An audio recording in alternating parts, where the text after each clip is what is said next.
we got it out, and it's gone. Now, before I run and get an igniter, I want to make sure there's no other potential problems here. There's our test terminals. Gonna short them out. RTRM is going to start flashing.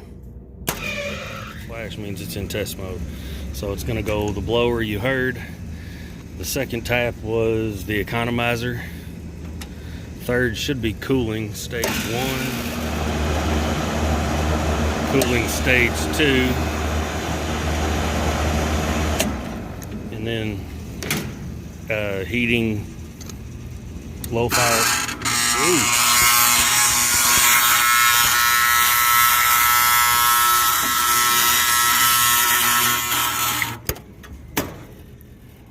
I told you it looked a little burnt up in there.